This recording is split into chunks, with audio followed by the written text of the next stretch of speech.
Shalom bien-aimés dans le Seigneur, je suis l'apôtre Judith Kalmourango. Je vous invite à vous connecter sur ma page Facebook chaque mercredi, vendredi et dimanche dans le cadre de mon émission L'heure de la connexion. C'est des temps d'enseignement, des temps prophétiques, des temps de grande révélation où le Seigneur, par sa parole, changera votre vie. Alors, soyez les nôtres. Que le Seigneur vous bénisse. Shalom.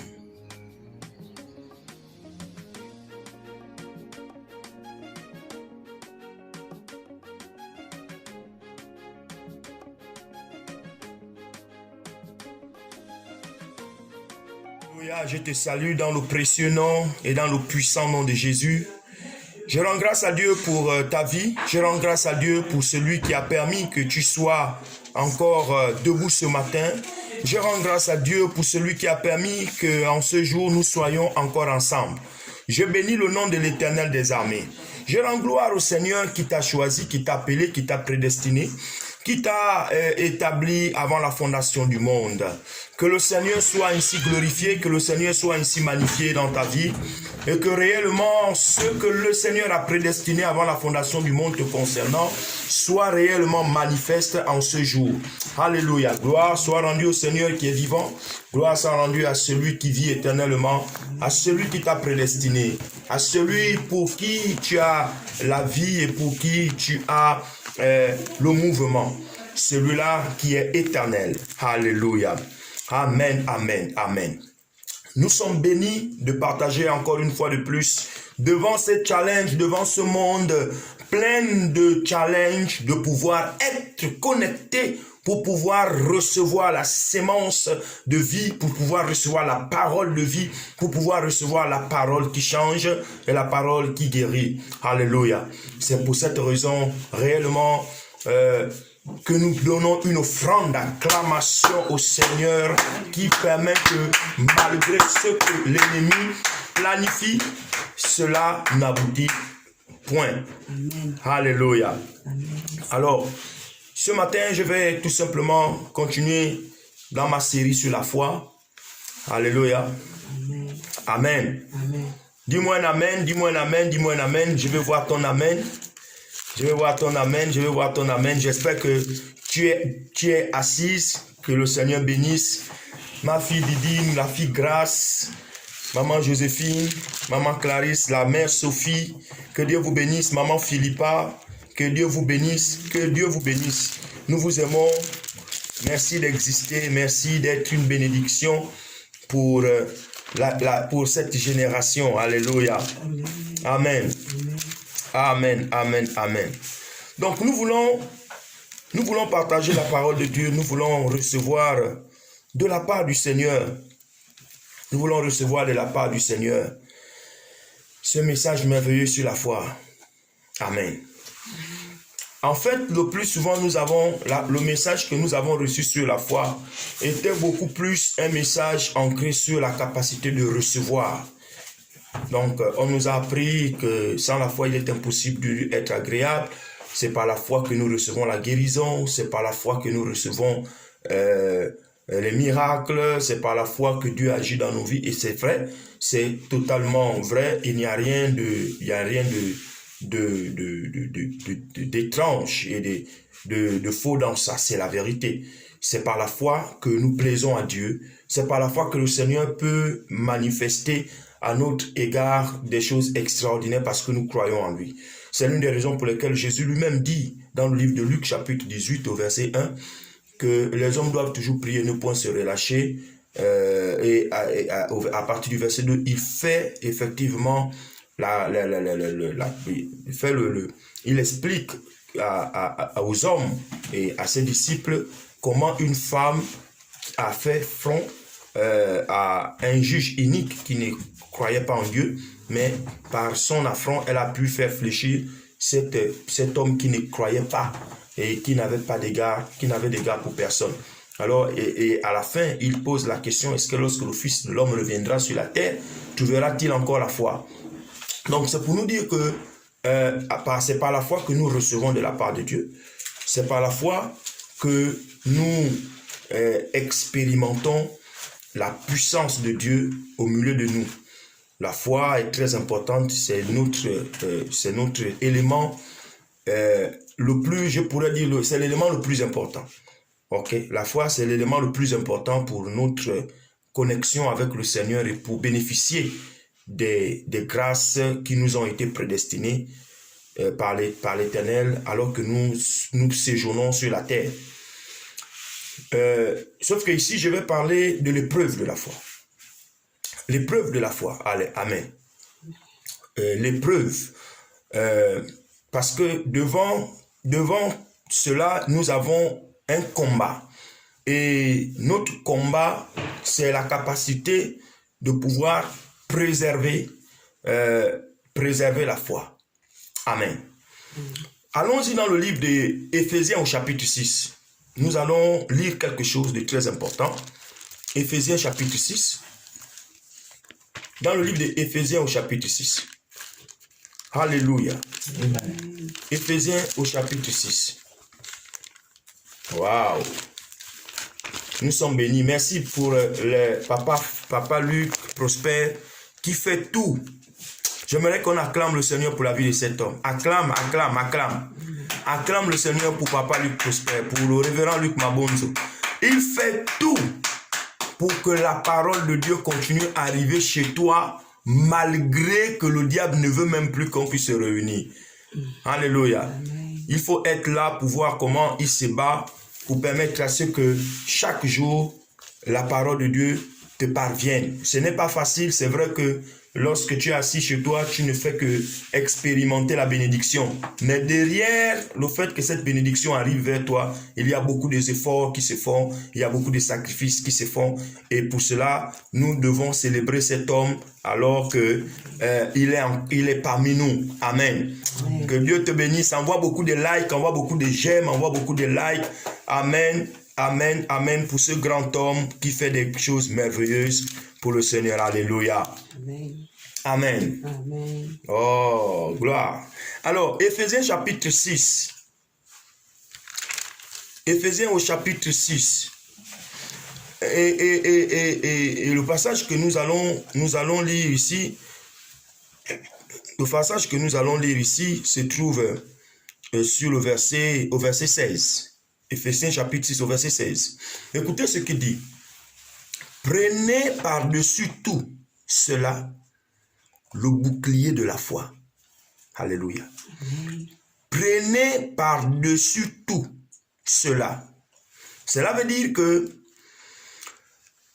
Paul explique dans le combat dans lequel nous sommes engagés, il explique l'armure, les armes que nous devons posséder. Et il explique que nous devons posséder plusieurs armes. Donc, il parle de la vérité pour ceinture à nos reins. Il parle de la cuirasse de la justice. Il parle des chaussures pour le zèle, pour apporter l'évangile de paix. Amen. Amen. Il parle de l'épée de l'esprit. Alléluia. Amen. Il parle de l'épée de l'esprit. Il parle du casque du salut. Le casque du salut, l'épée, la cuirasse, les chaussures pour le zèle. Ça, c'est parce qu'il y a un combat. Yes. N'est-ce pas, Papa Luc? C'est à cause du fait qu'on va en combat que nous sommes obligés de pouvoir porter ces vêtements. Oh, yes. Maintenant, il explique quelque chose. Il dit alors que tu as pris tout cela. Il dit, prenez par-dessus tout. Yes. Et c'est très important. Prenez par-dessus tout. Donc, par rapport à tout ce que vous avez pris. Vous avez pris le casque du salut. Vous avez pris la vérité pour ceinture. Vous avez pris la cuirasse de la justice. Vous avez pris le zèle. Vous avez pris l'épée de l'esprit. Mais par-dessus toutes ces choses, prenez le bouclier de la foi avec lequel vous allez éteindre tous les traits enflammés du malin. Alléluia. Homme de Dieu, frère dans le Seigneur, le combat de la foi, lorsqu'il est mal compris, la défaite est assurée. Lorsque le combat de la foi est mal compris, la défaite de celui qui s'engage là-dedans est assurée.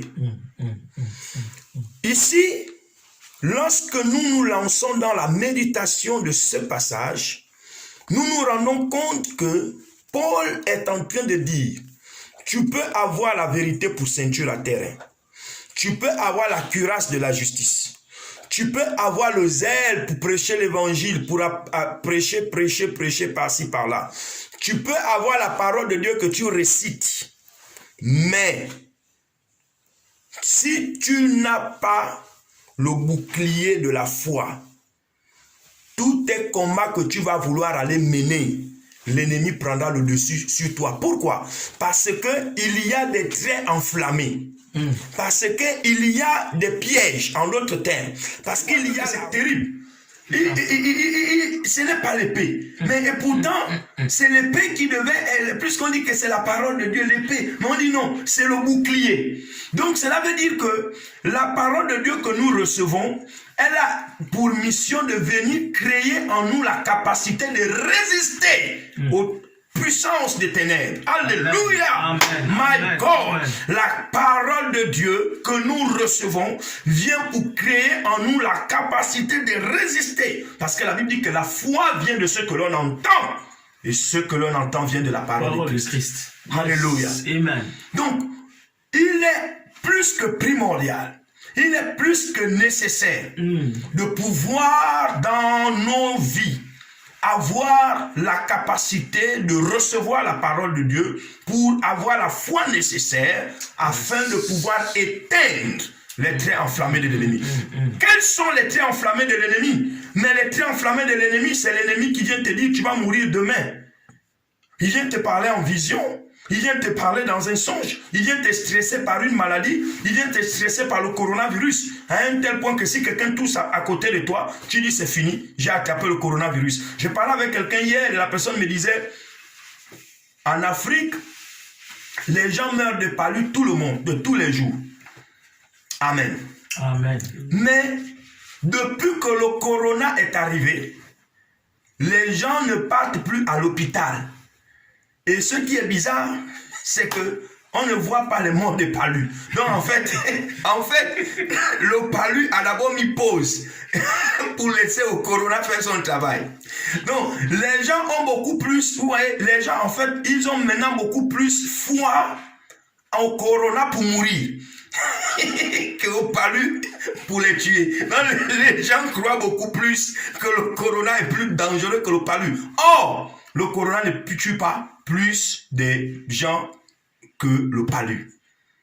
Amen. C'est dû à quoi? C'est dû à ce qu'ils ont entendu. On a tellement fait l'évangélisation sur le corona. On a tellement prêché le corona aux gens. Dans les téléphones, il se trouve dedans. Dans l'ordinateur, il se trouve dedans. Quand tu montes dans le bus, il se trouve dedans. Tu pars au travail, il se trouve dedans. Tu arrives à la maison, il est là. Tu ouvres, tu allumes la télé, il est là. Même quand tu prépares, tu tousses un peu, tu dis, oh, on dirait que c'est lui parce que je suis monté dans tel bus. Donc, c'est devenu la confusion totale. Et cette foi négative a été installée dans les cœurs des gens.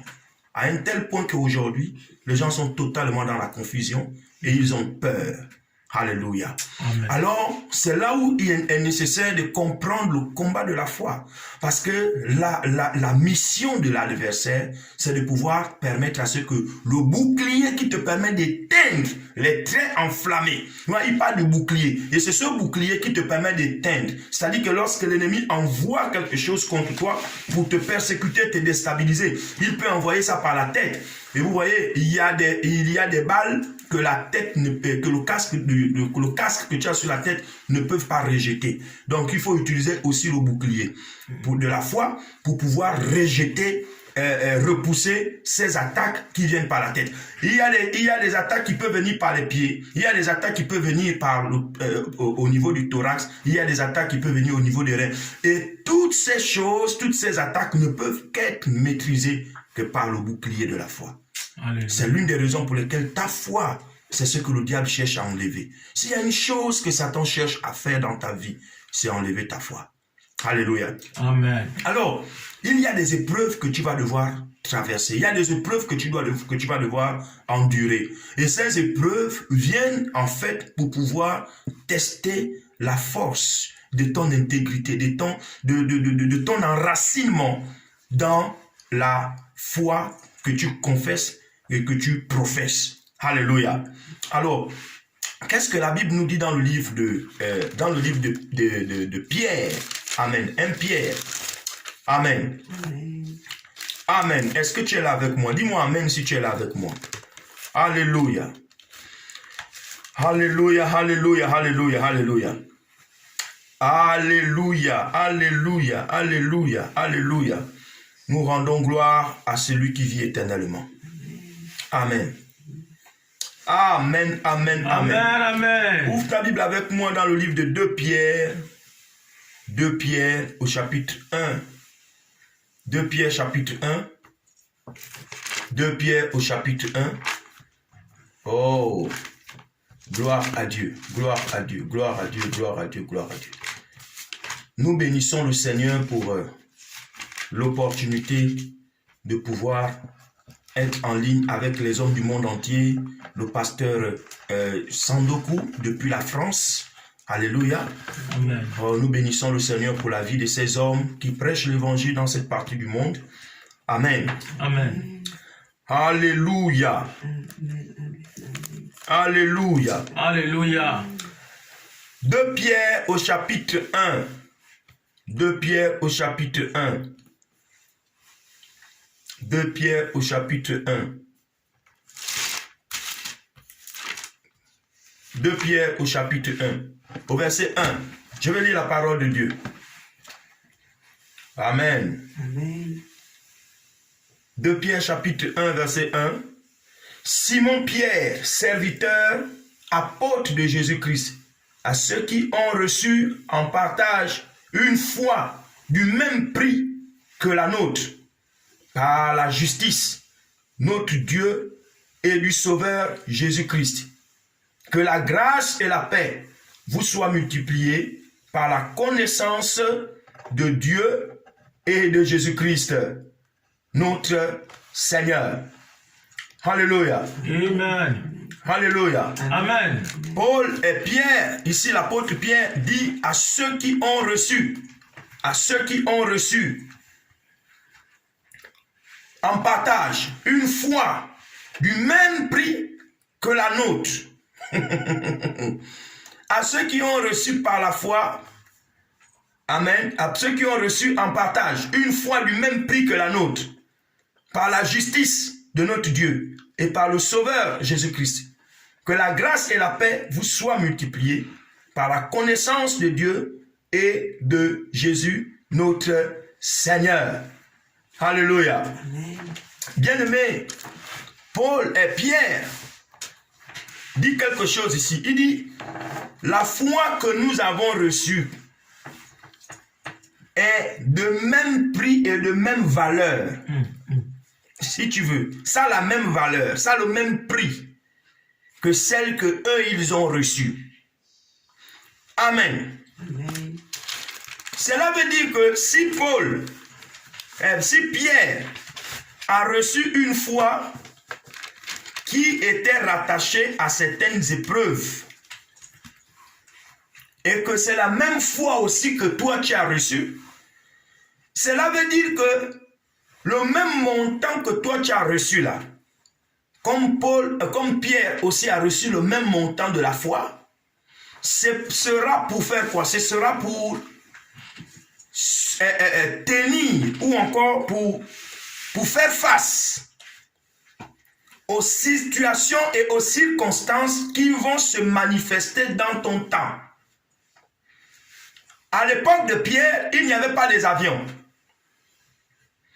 Mais la même foi qu'ils ont reçue, avec laquelle ils ont travaillé sans avion, c'est la même foi que nous avons aussi reçue, avec laquelle nous devons travailler avec les avions.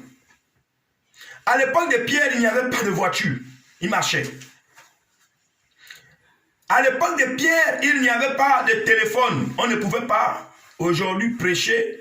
Je suis à la maison, je suis au bureau, je suis dans la voiture, et puis je parle aux gens dans du monde entier. Mais la Bible dit que la foi qu'ils ont reçue, c'est la même, ça a le même prix, ça a la même valeur que celle que nous avons reçue.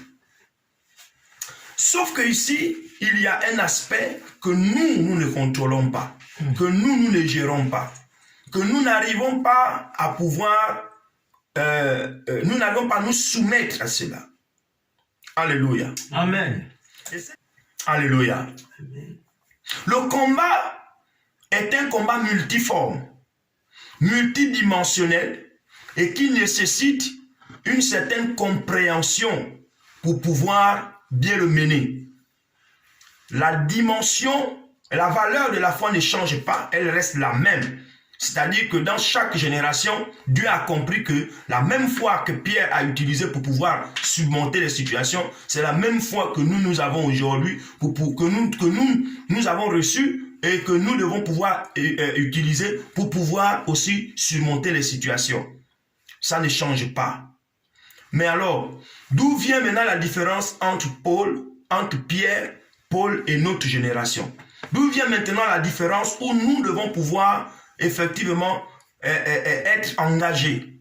La différence est simple. La différence vient du fait que nous ne sommes pas enracinés dans ce sur quoi eux ils étaient enracinés. La Bible dit de Pierre que montre-moi, il dit montre-moi ta foi sans les œuvres et je te montrerai ma foi avec quoi? Par mes œuvres. Amen. Amen. Alléluia. Amen.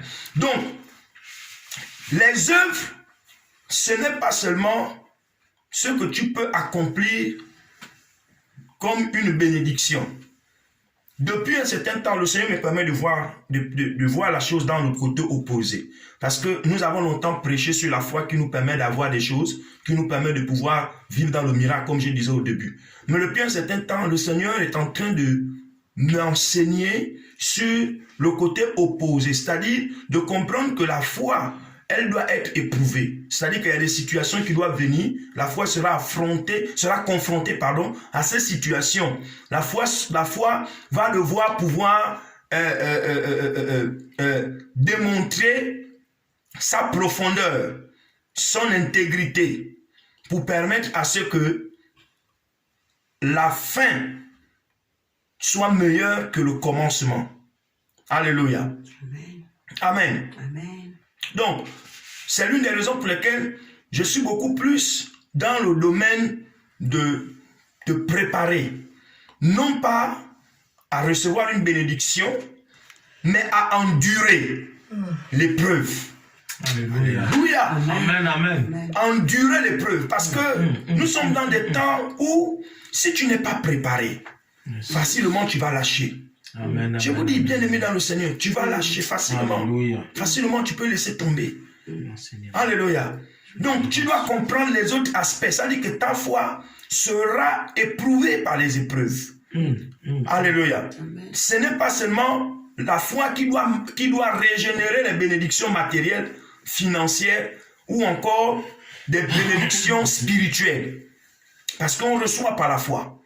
Mais on endure aussi par la foi. Alléluia. Amen. Oh, Shakatabayanda. La Bible dit de Abraham, espérant contre toute espérance. Abraham crut en l'Éternel. Espérant contre toute espérance. Cela veut dire que là où il ne fallait même plus croire, là où tout avait déjà été scellé, parce que l'homme était âgé de 99 ans. Donc, il y avait tous les signaux qui disaient que toi, mon frère, c'est fini. Reste tranquille. Voilà ce que Dieu t'a dit, tu sais. Hein? Voilà, bon Dieu, c'est souvent ça. C'est sûr qu'il était en train de parler dans le monde spirituel. En fait, il parlait que tu devais avoir les enfants spirituels. Avant, quand on était immature dans les choses de Dieu, on disait souvent, quand on parlait, non, tu sais, en fait, Dieu, quelquefois, c'est pas physique, hein, il parle seulement dans le monde spirituel. Donc, en fait, c'est spirituellement. Bien aimé, ça, c'est pas vrai. C'est vrai que ça peut être dans le monde spirituel, mais puisque Dieu te dit, ça a une manifestation dans le monde physique. Alléluia. Amen. Et la Bible dit qu'Abraham, espérant contre toute espérance, Abraham crut en l'Éternel, qui lui imputa cela à justice. Cela veut dire que Abraham, le combat qu'il devait mener, C'était le combat de pouvoir accepter que même dans la vieillesse, Dieu qui a fait la promesse va agir. Il avait l'ennemi de la vieillesse qui était devant lui. Ah, bien aimé, la vieillesse. Tu es là, tu as déjà peut-être 50 ans, tu n'as pas encore des enfants, et puis Dieu te dit, non, voilà, je vais te faire, tu vas te marier, continue à te préserver pour moi, je parle aux femmes. Je vais t'envoyer un homme que j'ai prédestiné avant la création du monde pour toi. Tu as déjà 50 ans. Et tu n'as pas d'enfant. Pendant ce temps, il y a des éléments qui viennent là, qui cherchent de tourner autour, mais le Seigneur te dit, non, c'est pas là-bas, reste tranquille, Mon ami, restons normal. C'est pas facile si tu n'es pas accroché réellement à ce que le Seigneur a dit. Ce n'est pas du tout facile. C'est difficile de pouvoir accepter ça. Mais pourtant, la Bible dit que Abraham, espérant contre toute espérance, quand tous les signaux étaient rouges, quand rien ne prédisait encore que ça pouvait être favorable pour lui, quand tout était déjà scellé, Abraham crut en l'Éternel. Ce n'était pas un combat facile. J'ai l'habitude de dire que c'est facile de lire la Bible et puis c'est facile de pouvoir la commenter comme nous voulons. Mais quand il faut vivre ce que ces hommes ont vécu, c'est-à-dire se mettre dans la peau de ces hommes, bien aimé, c'est là où tu comprends que ces hommes n'étaient pas n'importe qui et que si cela a été écrit, c'est pour notre instruction, c'est pour notre préparation, c'est pour nous permettre de comprendre que avec Dieu, il faut comprendre les deux côtés. Alléluia. Amen. Il faut comprendre les deux côtés. L'épreuve de la foi, nos œuvres seront éprouvées. Nous devons pouvoir comprendre que à cause du fait que nous avons accru au Seigneur, nous allons être éprouvés. Nous allons être éprouvés. Notre foi sera éprouvée pour effectivement faire sortir le meilleur, faire sortir ce qui est excellent. Alléluia. Amen. Parce qu'un homme qui traverse le feu à cause de l'Éternel, bien-aimé dans le Seigneur, cet homme, quand il ressort de ce feu, tout le monde cherche à savoir comment il a fait pour vivre dans le feu. Nous avons l'exemple dans le livre de Daniel. La parole de Dieu nous parle de Shadrach, Meshach et Abednego. Par leurs œuvres. La Bible dit que lorsque le roi Nebuchadnezzar avait chauffé cette fournaise, lorsqu'il avait formé sa statue, la Bible dit qu'il a libéré un décret. Et il a dit que celui qui ne devait pas se prosterner devait forcément mourir. On devait le jeter dans la fournaise ou bien à défaut de ça dans la fosse au lion. Et la parole de Dieu nous enseigne qu'il y avait ces trois jeunes hommes qui avaient reçu la parole de Dieu, qui étaient des serviteurs de Dieu, qui étaient des hommes intègres, qui avaient foi en Dieu. Et alors leur foi sera éprouvée pour montrer effectivement que ce qu'ils confessaient de leur bouche était vrai. La Bible dit que lorsque la statue a été élevée, il y avait des hommes. Vous savez, il y a toujours des gens, peut-être des esprits aussi, qui seront là pour éprouver votre foi. Ce n'est pas tous les démons qu'on chasse. D'abord, tu ne peux même pas chasser tous les démons. Il y a des démons qui sont là dans ta vie pour faire en sorte que ta foi augmente. Ah, c'est compliqué. Alléluia. Amen. Jésus avait son démon. Jésus avait son Judas.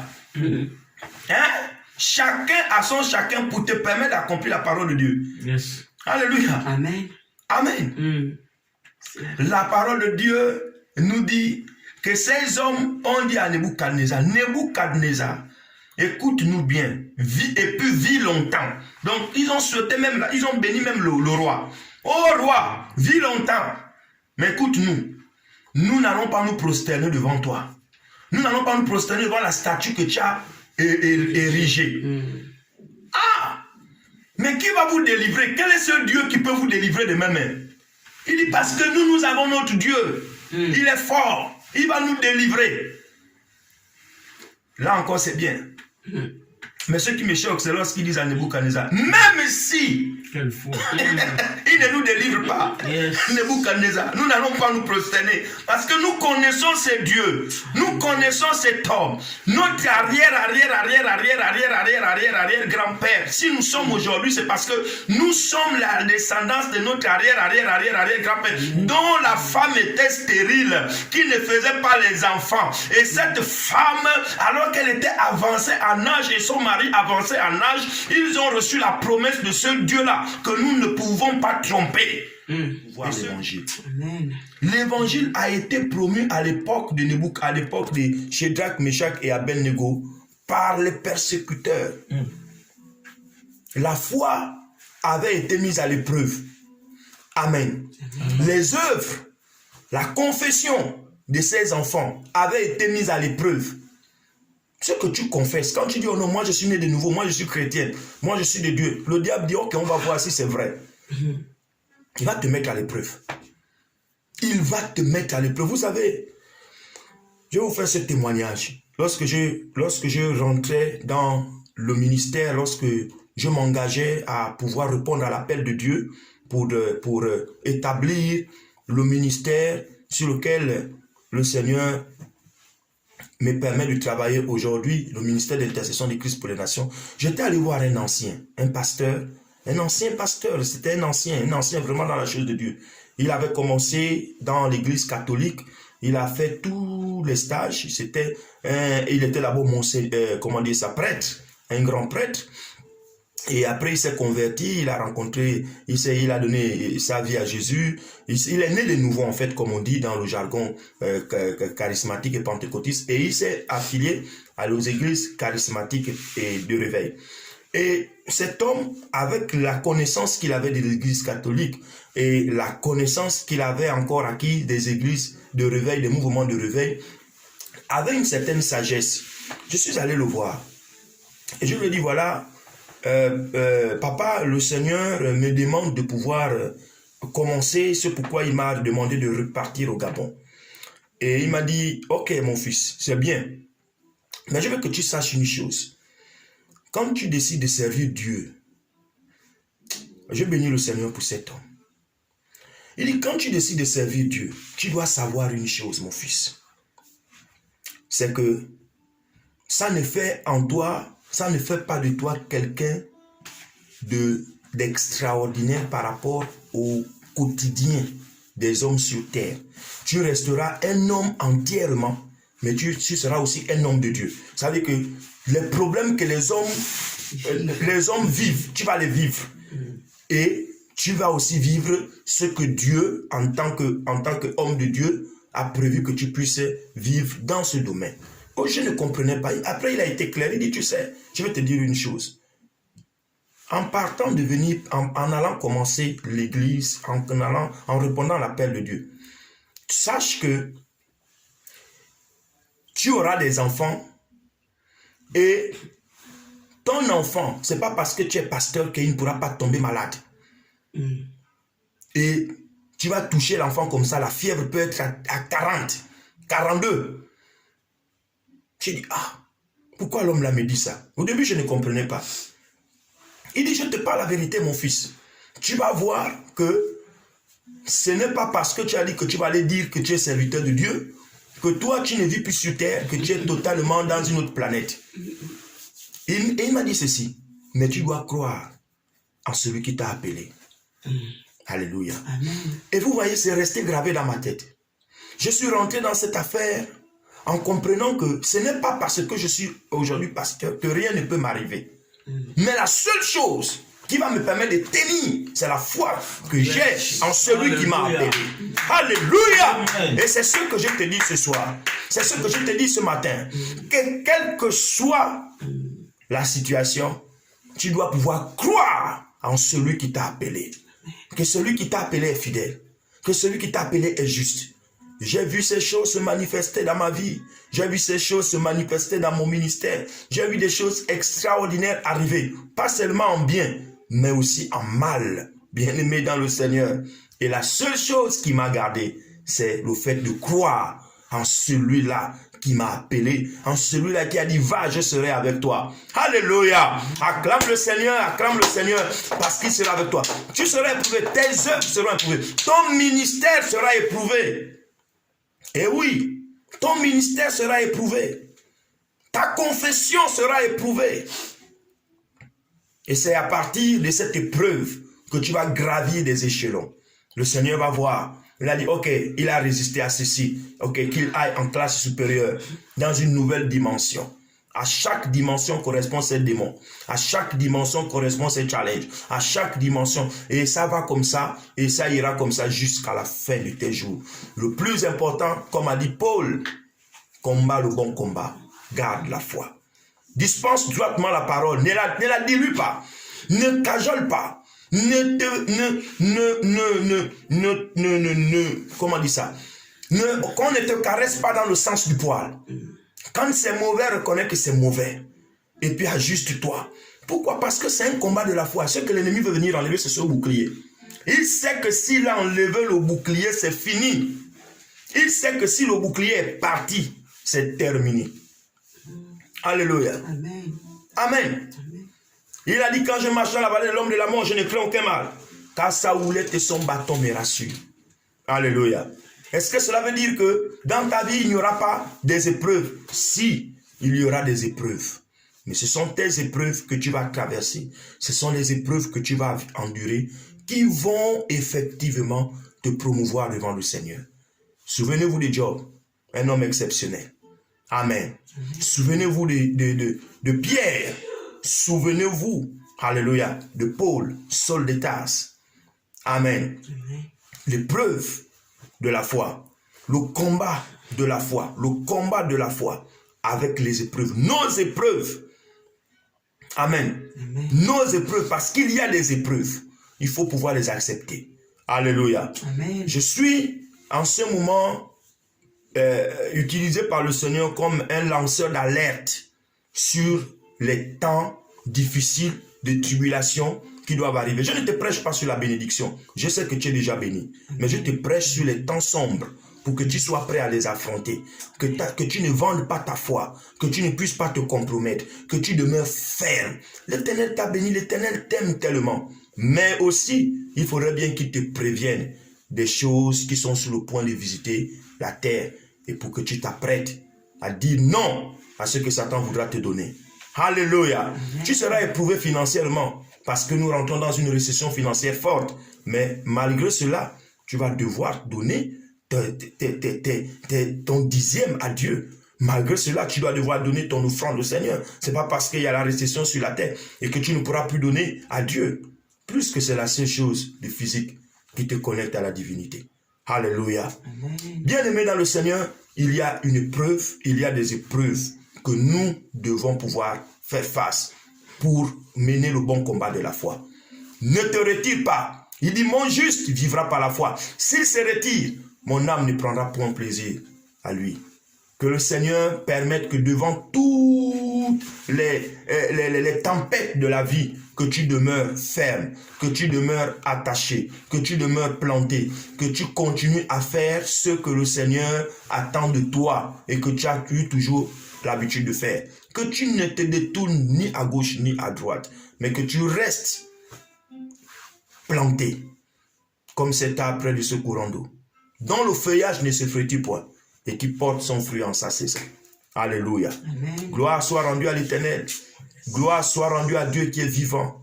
Béni soit celui qui nous a choisis et qui nous a appelés. Alléluia, alléluia, alléluia. Masatarabu Shandara Baba. Lebro Sokoria Banderebe Shandara Baba. La Sikatabu Shandara Baba ya Sakatabaya. Alléluia. Gloire à Dieu, gloire à Dieu, gloire à Dieu, gloire à Dieu. Que la grâce de l'Éternel soit ton partage. Que la grâce de l'Éternel t'accompagne. Que la faveur de Dieu soit avec toi. Dans tout ce que tu feras, que l'Éternel se souvienne de toi. Que l'Éternel te secoue dans le mauvais jour.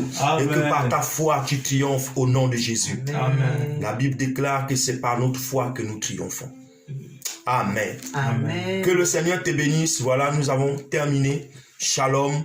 Nous allons nous retrouver encore dans la semaine, dans nos temps de prière. Recevons l'homme de Dieu, le vase de l'Éternel, celui que Dieu a choisi pour être la lampe, pour être entre ses mains, celui-là qui chasse l'ennemi par la parole. Recevons avec une offrande d'acclamation le révérend Luc Prosper Mabonzo.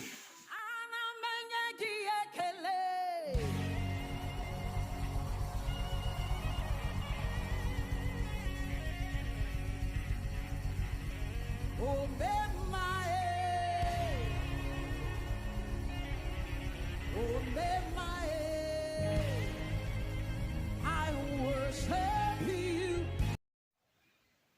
pouvez soutenir cette œuvre en envoyant vos dons.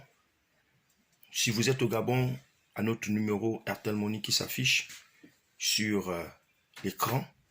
Ou alors, si vous êtes à l'international, vous pouvez, par virement bancaire, envoyer vos dons, vos contributions au numéro IBAN qui s'affiche sur l'écran. Que l'Éternel vous bénisse abondamment. Sachez que tout ce qu'un homme sème, il le moissonnera certainement. Je vous encourage à le faire pour nous permettre de pouvoir porter l'œuvre de Dieu, l'œuvre de l'Évangile aux extrémités de la terre. Shalom à vous, que Dieu vous bénisse. Merci. Amen.